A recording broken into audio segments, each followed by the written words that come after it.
आज जब सीजीआई से पूरी दुनिया खड़ी की जा सकती है तो फिर प्रभास की राजा साहब के लिए करोड़ खर्च करके इतने मैसिव रियल सेट्स क्यों बनाए गए। डायरेक्टर मारुति ने इस फिल्म पर पूरे 3 साल लगा दिए और पूरी टीम ने 120 दिन तक रोज 16 से 17 घंटे बिना रुके काम किया। पर सवाल यह है कि क्या यह सब कुछ सच में वर्थ इट था। यकीन मानिए, पर्दे के पीछे की ये कहानी मूवी से भी ज्यादा शॉकिंग है, इसलिए इस बिहाइंड द सीन वीडियो को एक सेकंड के लिए भी स्किप मत करना।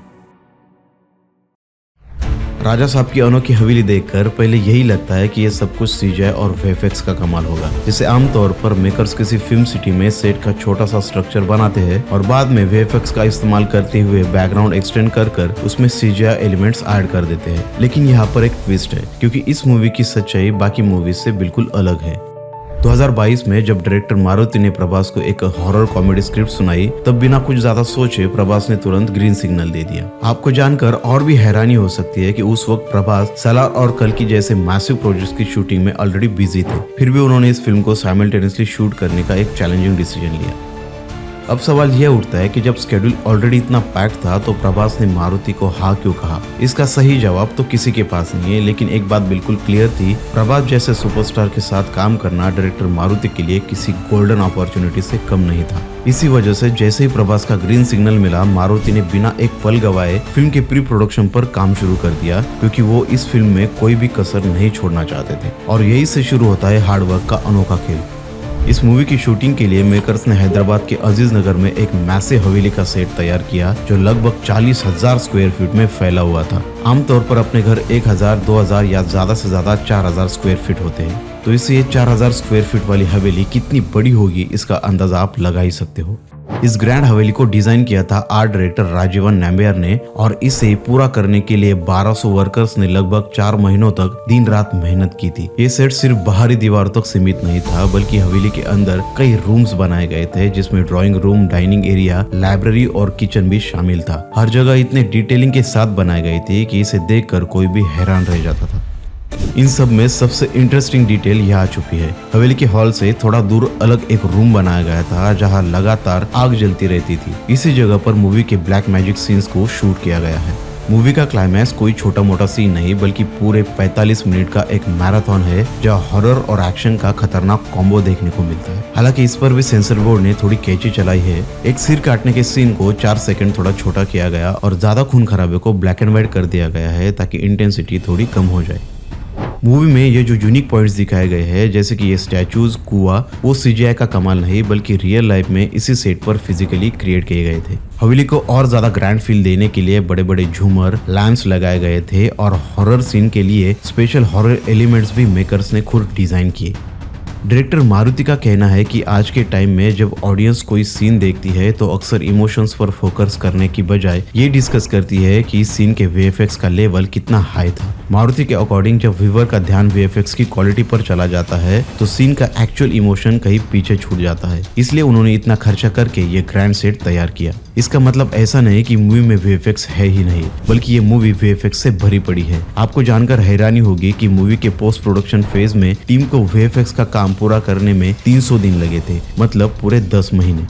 मूवी का यह खतरनाक क्रोकोडाइल फाइट सीन तो आपको याद ही होगा। सबको लगा कि प्रभास सर ने किया है, पर असल में ये कमाल उनके स्टंट डबल का था। स्क्रीन पर देखो कैसे वीएफएक्स और बॉडी डबल की मदद से इस पूरे सीन को इतना रियल बनाया गया है कि कोई पकड़ ही नहीं पाया। आजकल हर जगह एआई का क्रेज है, लेकिन द राजा साहब में एक भी शॉट एआई से नहीं बनाया गया। मारुति का मानना है कि 4K और 8K विजुअल्स में एआई थोड़ा फ्लैट लगता है, उसमें वो डेप्थ नहीं आती। इसलिए हर एक फ्रेम को पुराने तरीके से मेहनत करके स्क्रैच से बनाया गया है, ताकि सिनेमैटिक फील असली लगे। इस फिल्म के लिए डायरेक्टर मारुति की मेहनत सिर्फ डेडिकेशन नहीं, बल्कि एक लॉन्ग टर्म कमिटमेंट थी। लगभग 3 साल तक वो इस प्रोजेक्ट पर काम करते रहे। इसके लिए उन्हें 18 करोड़ रुपए मिले हैं, और ये उनके करियर की सबसे हाईएस्ट मिली हुई फीस है। आप उन्हें इन क्लिप्स में देख सकते हो कि कैसे वो टीम को समझा रहे हैं। अब बात करते हैं प्रभास की। सच में एक कमाल का बंदा है। हम पहले ही बता चुके हैं कि जब प्रभास ने ये फिल्म साइन की थी तब वो ऑलरेडी सालार और कल्कि जैसे मैसिव प्रोजेक्ट्स की शूटिंग कर रहे थे। फिर भी उन्होंने डायरेक्टर मारुति को साइमल्टेनियसली काम करने का वादा किया, और प्रभास ने अपना वो वादा बखूबी निभाया भी। कल की रैप अप होते ही प्रभास ने द राजा साहब टीम ज्वाइन की। शूटिंग मिड जुलाई से शुरू होकर दिसंबर तक लगातार चली। इन पूरे 120 दिनों में प्रभास ने एक भी दिन की छुट्टी नहीं ली। जहां एक्टर्स के लिए 8 घंटे की शिफ्ट होती थी, वही टेक्निकल क्रू 16 से 18 घंटे रोज काम करता था। सुबह 6 बजे सेट पर काम शुरू होता था और रात 10-11 बजे तक सब लोग फिल्म की डिमांड्स पूरी करने के लिए सेट पर जुटे रहते थे। ये महज एक शूटिंग नहीं, डेडिकेशन की मिसाल थी। शायद प्रभास की यही मेहनत उन्हें ट्रू पैन इंडिया स्टार बनाती है। रिपोर्ट के मुताबिक इस फिल्म के लिए प्रभास ने 150 करोड़ की मांग की थी, लेकिन प्रोजेक्ट को सपोर्ट करने के लिए उन्होंने अपने फीस में से 50 करोड़ कम कर दिए और सिर्फ 100 करोड़ पर ही राजी हुए। इस मूवी का Sahana Sahana one of the best song है। इसमें एक्ट्रेस निधि अग्रवाल बहुत ही खूबसूरत लग रही है। सुनने में जितना अच्छा लग रहा है ये सॉन्ग, उतने ही इसके विजुअल स्टनिंग लग रहे हैं। इस शानदार मेलोडी को शूट किया गया है ग्रीस देश में। मेकर्स ने वहाँ की नेचुरल ब्यूटी बखूबी कैमरा में कैप्चर की है।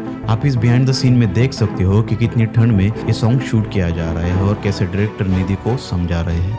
फिल्म की सपोर्टिंग कास्ट की बात करें तो बजट का एक बड़ा हिस्सा यहाँ भी खर्च हुआ है। जहाँ संजय दत्त ने 5 से 6 करोड़ लिए, वही लीड एक्ट्रेसेस रिद्धि, मालविका और निधि की फीस 1.5 से 3 करोड़ के बीच है। इस मूवी के लिए पहले कुछ अलग अलग टाइटल्स कंसिडर किए गए थे, जैसे कि Raja deluxe, royal and brand Ambassador वगैरह, लेकिन बाद में 2024 संक्रांति के ओकेजन पर द राजा साहब ये टाइटल फाइनलाइज किया गया। क्या आप जानते हैं कि शुरुआत में राशि खन्ना और श्रीलीला को इस फिल्म के लिए अप्रोच किया गया था, पर कुछ अनजान वजह से वो दोनों भी इस बड़े प्रोजेक्ट का हिस्सा नहीं बन पाई।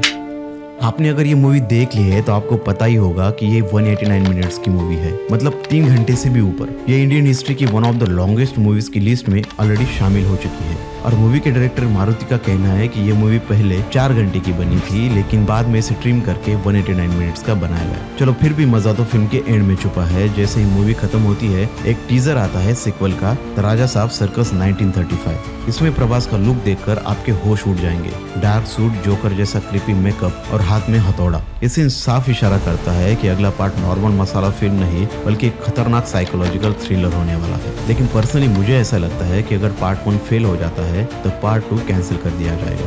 प्रभास फैंस के साथ एक बड़ा स्कैम हो गया है। ट्रेलर और पोस्टर्स में ये जो उनका सबसे ज्यादा हाइप लुक दिखाया गया था, पूरी मूवी में ये वो ओल्ड लुक हमें कहीं भी देखने को नहीं मिलता। लेकिन पब्लिक डिमांड को देखते हुए शायद अब इसे ऐड किया जाएगा।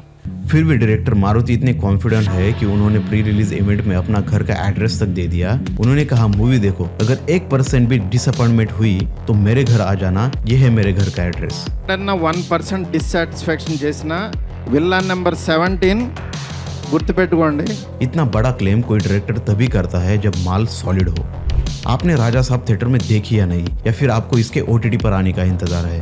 अगर देख ली है तो क्या डायरेक्टर मारुति का विजन आपको पसंद आया? अगर नहीं तो उन्होंने अपना एड्रेस दे ही रखा है। और प्रभास के बारे में आपका क्या ओपिनियन है? ऑडियंस उनके स्क्रिप्ट सिलेक्शन को क्रिटिसाइज करती है, क्या यह सही है? आपकी राय हमें कमेंट सेक्शन में जरूर बताएं। इस वीडियो को आखिर तक देखने के लिए आपका तहे दिल से शुक्रिया।